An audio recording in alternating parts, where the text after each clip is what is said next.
Mes chers amis, bonsoir. Nous nous retrouvons pour notre cours d'Halakha sur le Shabbat. Que ce cours soit dédié pour l'élévation de l'âme de Yaakov ben Rivka, Félix Saadani ben Emma Simcha, Mes'od ben Joar, Eliaou ben Yoshua, Yosef ben Hanaflak et Pinchas ben Rachel, Sarah Rosette Badona, Lucette Myriam bat Rachel et Mesoda bat Oraïda, ainsi que pour la Refoua Shelema de Shalom ben Myriam Amouyal et de tous les malades du peuple d'Israël. On avance toujours dans notre présentation générale sur le Shabbat et on va pénétrer de plus en plus dans les halachot techniques.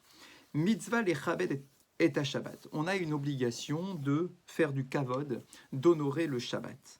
D'où est-ce que nous apprenons cette notion-là? D'un verset dans le livre de Ishaya qui nous dit Vekarata la Shabbat oneg, tu appelleras le Shabbat délice, délectation, ligdosh Hashem mechubad, pour le sanctifier en l'honneur d'Akadosh Baruch Hu, qui est Mechubad, qui est Kavod, qui est plein de Kavod, de respect, ou Mechubuda chez la Shabbat, et donc on doit respecter ce Shabbat, chez Loye Malbusho Be Shabbat, qui est Malbusho Bachol. Eh bien, la première chose, nous dit la Gemara, c'est premièrement que nos vêtements de Shabbat ne soient pas comme les vêtements que nous avons en semaine. Et là, Bigde à Shabbat, Yunaim Yoter Unkiim, les vêtements du Shabbat doivent être plus propres et plus beaux, plus nobles que ceux que l'on a habituellement. Kadvu Aposkim, nos Chachamim ont écrit au nom du Harizal, Shetov Shelo Yilbosh, Beshabbat Davar Mima Shelavash Bechol. Normalement, nous sommes censés avoir des vêtements exclusifs que nous réservons au Shabbat, c'est-à-dire que nous ne mettons jamais de vêtements de Chol, que nous mettons en général pendant la semaine, pendant Shabbat.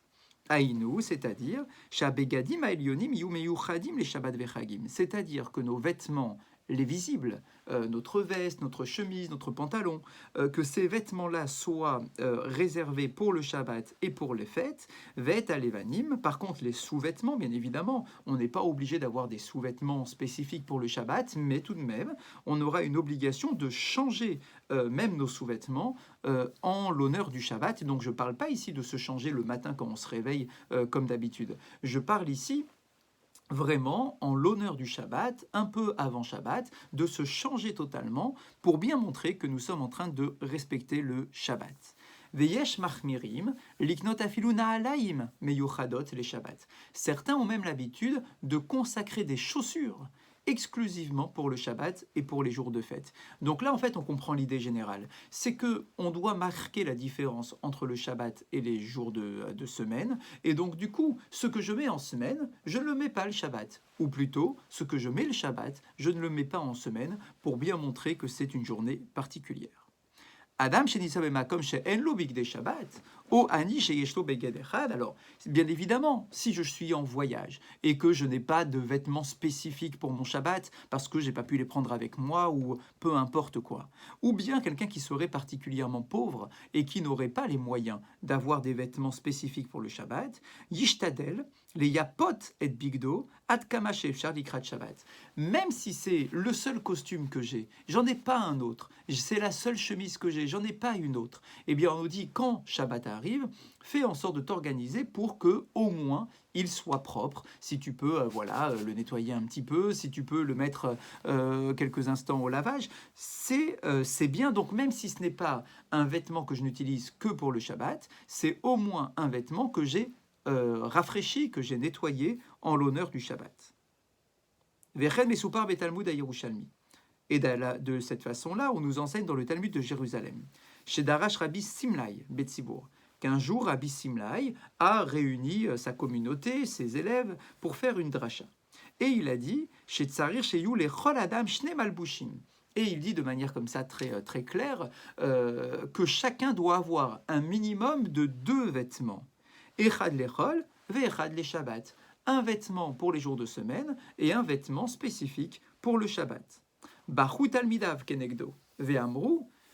En entendant cela, ses élèves ont pleuré et lui ont dit Aniyim anachnu, mais nous sommes pauvres, ve'en lanu ela malbush echad, et nous n'avons qu'un seul vêtement. Amar lahem, il leur a répondu Afal pichen, bien, j'entends bien, bien évidemment, malgré tout, tzrichim atem le yapot auto likrat Shabbat, même si vous n'avez qu'un seul vêtement, au moins qu'il soit le plus propre possible lorsque le Shabbat arrive. Achat me'eser atakanot, shetiken Ezra Asofer hi, sheyechabesu et abegadim beyom chamishi. Un des 10 décrets qui a été pris par Ezra Asofer au moment du retour des exilés en Israël.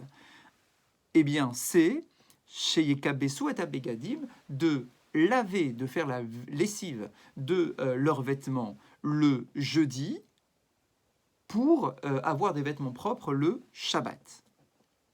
Alors, deux choses que l'on attend d'en apprendre de ce décret.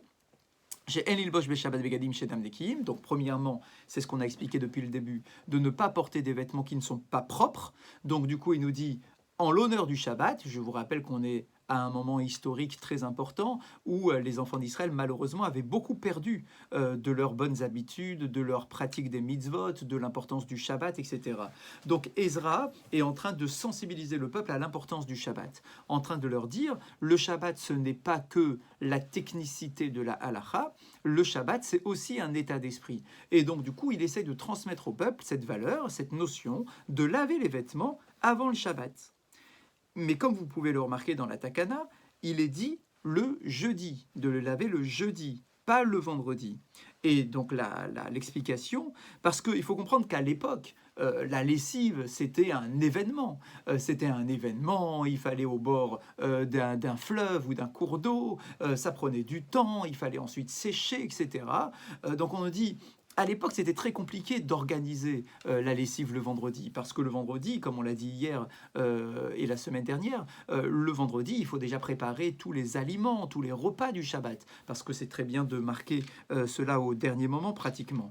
Donc du coup, on nous dit, faire la lessive le vendredi, à une époque où ça prenait autant de temps pour s'organiser, c'était effectivement un peu compliqué. Donc, mais on comprend tout à fait l'idée, c'est que le Shabbat, nous devons avoir des vêtements propres. Si on en a des spécifiques, c'est bien évidemment encore mieux, mais au moins avoir des vêtements qui ont été fraîchement et lavés il n'y a pas si longtemps. Keshem shezarich leachin begadim, naim unkim le Shabbat, de la même façon que nous ordonnons, nos maîtres nous ordonnent d'avoir des vêtements propres pour le Shabbat, car tzarich leachin et agouf likrat Shabbat, on doit également préparer notre corps en l'honneur du Shabbat, vezebirchal mitzvat kevod Shabbat, et ça fait partie de la mitzvah du kavod du Shabbat. Les fichach amrou chachamim. Dans la Gemara de Shabbat, nos maîtres nous disent, chez mitzvah litrachet likrat Shabbat, qu'on a une obligation de se laver à l'approche du Shabbat. Alors on nous dit, c'est pas juste une toilette de chat, c'est une véritable toilette, donc avec de l'eau chaude, chez Menakim et Agoufetev, qui a un effet plus efficace sur le corps. Aval une trachet de Maïm Karim, au Poshrim, Lokiyem et Mitzvah. Dans le Shulchan Aruch, il est écrit, ça doit pas être avec de l'eau froide, ça va être avec de l'eau chaude, pour bien montrer que c'est les préparatifs du Shabbat. Be'avar, dans le passé, Keshaya caché les avimaïm les rortza, lorsqu'il était difficile de trouver de l'eau pour se laver, alors on nous dit que la mitzvah c'était au moins de se laver le visage, les mains, les pieds et de se shampouiner les cheveux.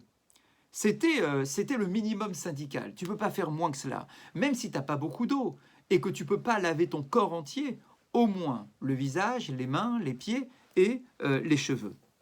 Aval Kayom, mais bien évidemment à notre époque, chez Yeshalnoumid la Kachod, Vedoudechimum, Cheshmalim, où on a des douches, des baignoires et de l'eau chaude à profusion, mitzvah lirchot et kol agou bechamim, on a, et c'est vrai que ça fait partie des mitzvahs du Shabbat, des préparatifs du Shabbat, on aura une obligation de se laver l'ensemble du corps avec de l'eau chaude. Vekal vachomeru, sheim lifnei urim, parce qu'on nous dit, si déjà, lorsque l'on s'organise pour sortir entre amis, ou pour une bar mitzvah, ou pour un mariage, enfin peu importe, on a le minimum de toilettes que l'on va faire. On va tout de suite se prendre une douche avant d'aller à la rencontre avec des gens. Si déjà tu te douches complètement à l'eau chaude, convenablement, lorsque tu vas rencontrer un ami, alors, à plus forte raison, que tu dois faire au moins la même chose lorsque tu vas à la rencontre du Shabbat. Midé les Shabbat. Alors, faire attention. Lorsque l'on nous dit qu'il faut se laver effectivement le plus proche possible de l'entrée du Shabbat, pour bien montrer que c'est en l'honneur du Shabbat, attention, ne pas attendre les dernières minutes avant l'heure de l'entrée du Shabbat, et en particulier en hiver, où on essaie de travailler au maximum, et après on s'organise pour le Shabbat, et on est toujours un peu en retard. On nous dit attention de ne pas laisser la douche dans les dernières minutes avant Shabbat. Pourquoi? Parce que tu risquerais d'en arriver très rapidement à transgresser le Shabbat, puisque vous savez qu'on n'a pas le droit de se laver pendant Shabbat pour différentes raisons. D'accord? Donc du coup ici, on dit ne prends pas le risque de laisser ça à la dernière minute. Adam chez Sarich Listaper, quelqu'un qui doit se couper les cheveux. Mitzvah Listaper Veyom Shishi Likrat Shabbat. Là aussi, si tu dois te couper les cheveux cette semaine, coupe-toi les cheveux vendredi. Comme ça, tu montres clairement que c'est un geste que tu fais en l'honneur du Shabbat. Ou Misheragi Lehid Galeach, Mitzvah Shehid Galeach, Likrat Shabbat. Quelqu'un qui a l'habitude de se raser et qui doit se raser, 2-3 fois dans la semaine, peu importe, eh bien, il devra faire en sorte de caler un de ces rasages juste avant Shabbat, donc le vendredi, pour bien montrer là encore que tout cela est en l'honneur du Shabbat.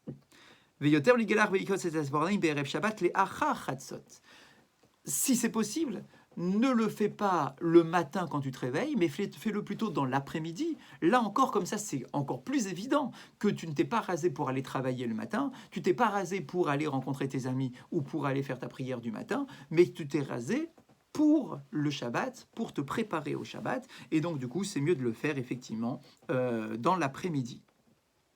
Maintenant, là encore, c'est dans un monde idéal. Si je sais pertinemment que le vendredi, je n'ai pas le temps parce que je rentre trop tard, alors bien évidemment que chacun doit s'organiser et faire en sorte de le faire le matin pour ne pas, ou même la veille s'il le faut, pour ne pas risquer de transgresser Shabbat. Et on nous dit également que c'est bien aussi de se couper les ongles la veille du Shabbat, donc le jeudi à la maison. Même la maison, alors excusez-moi, pour les ongles, que ce soit bien clair, là aussi, je dois normalement me couper les ongles le vendredi après-midi pour bien montrer que c'est en l'honneur du Shabbat, mais ce que je voulais dire, c'est que si jamais je risque de ne pas avoir le temps, que je pourrais bien évidemment l'avancer au jeudi soir. Je dois aussi, de la même façon que je prépare mes vêtements, que je prépare mon corps, je dois également préparer ma maison en l'honneur du Shabbat, les nakoto, en nettoyant et en lavant le sol de la maison. La rocheta shulchan bemapana'a, et de dresser la table avec une plus belle nappe, ou le sader est à kisaot chez Savivo, et organiser donc les chaises qui sont autour de la table et de mettre des plus beaux couverts possibles. Et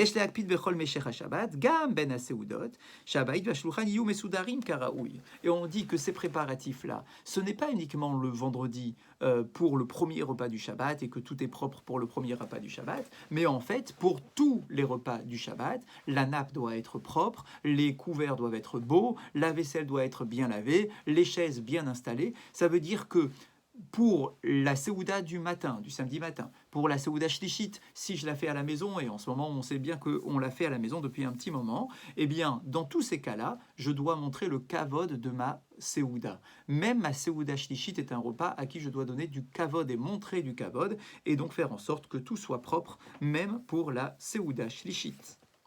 Bederer klal. Anashim svurim. Shakedusha mitgala rak beinyane haruach kelimud ou tfila.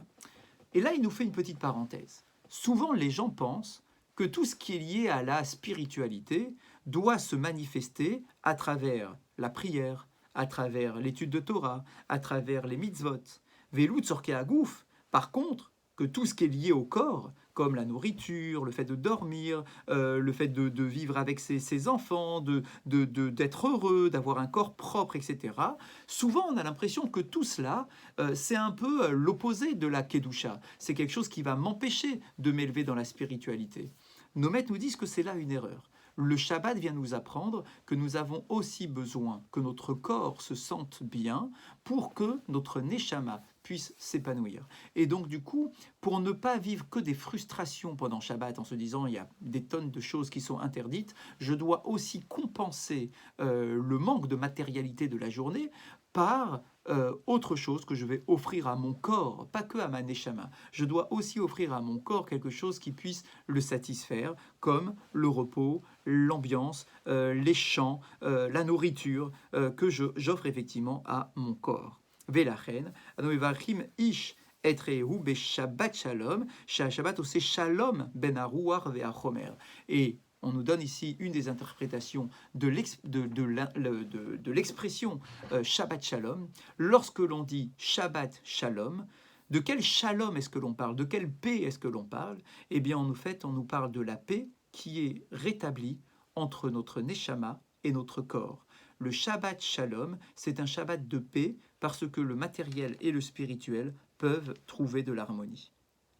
Zéoucha Amrou Chazal. Et donc on doit faire en sorte de préparer notre corps, de préparer nos vêtements, de préparer notre maison, parce que nos maîtres nous enseignent dans le Talmud de Shabbat, dans la Gemara de Shabbat, Shne Malaché Asharet, un enseignement très connu, qui nous dit qu'il y a 2 anges du service qui nous accompagnent le vendredi de la synagogue et qui nous amènent jusqu'à la maison. Echad Tov et Echad Ra, un qui est positif et un qui est négatif. Ursheba, les bétos, et lorsque l'on arrive à la maison et que l'on voit que on s'aperçoit que la maison est propre, que les bougies sont allumées, que la table est bien dressée, que les lits sont faits, Malartov Omer, l'ange positif, l'énergie positive qui nous accompagne, dit Yehi Ratson Chetei les Shabbat Acheretkar. Eh bien, j'ai envie que Shabbat prochain, ça soit la même chose, et je souhaite que cet homme, cette famille, puisse vivre un Shabbat aussi harmonieux la semaine prochaine. Ou malaraone amen balkocho. Et la force négative qui nous accompagne de la même façon est obligée de répondre amen parce qu'il ne fait que constater la réussite de l'organisation du Shabbat. Ve'imlav, par contre, si en rentrant, on s'aperçoit que la maison, pas on s'aperçoit, mais les anges s'aperçoivent que la maison n'a pas été préparée, qu'il n'y a pas de table dressée pour le Shabbat, qu'il n'y a pas un bon repas qui est en train de chauffer, alors là, du coup, c'est la force négative qui dit, eh bien, j'espère que le Shabbat suivant sera aussi catastrophique que celui-ci. Ou malartov ode amen bal kocho. Et là, du coup, par contre, c'est l'ange positif qui se retrouve dans l'obligation de répondre amen à sa bénédiction, à cette malédiction plutôt, parce qu'il n'a d'autre choix que de constater aussi le manque de préparation pour notre Shabbat.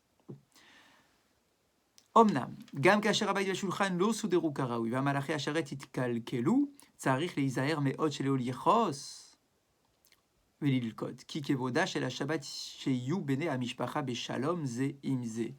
on nous rajoute aussi que nous devons être très vigilants pour faire en sorte que l'ambiance de la famille soit la plus harmonieuse possible pendant Shabbat. Et là, effectivement, c'est pas évident pour 2 choses. Premièrement, nous sommes fatigués. Le vendredi, la semaine est passée, on est en train de décompresser, et donc du coup, on n'a plus les nerfs de supporter les petites disputes entre les enfants, les petits désaccords, etc., etc. Et donc très rapidement, on en arrive à se mettre en colère pendant Shabbat, à se disputer, à crier sur les enfants, etc. Et donc on nous dit, attention, le Shabbat, il ne faut surtout pas s'énerver. La deuxième raison pour laquelle on s'énerve souvent le Shabbat, et c'est quand même assez stupéfiant comme idée, c'est que en semaine, finalement, rares sont les occasions où toute la famille est réunie. Souvent, on rentre à des heures décalées, souvent on ne mange pas au même moment, souvent les enfants mangent les uns après les autres, mais pas forcément au même moment, souvent les parents ne mangent pas en même temps que les enfants, etc., etc. Et donc, du coup, chacun gère sa vie à peu près convenablement parce que on est centré sur nos propres préoccupations. Le Shabbat, on se retrouve à manger tous ensemble, à prier tous ensemble, à passer pratiquement la journée tous ensemble. Et donc, on nous dit, des fois, on perd un peu nos habitudes. On a perdu l'habitude de rester ensemble pendant 24 heures avec notre femme, nos enfants, etc. Et donc, du coup, ça peut créer des tensions parce que l'on a oublié à apprendre à vivre ensemble.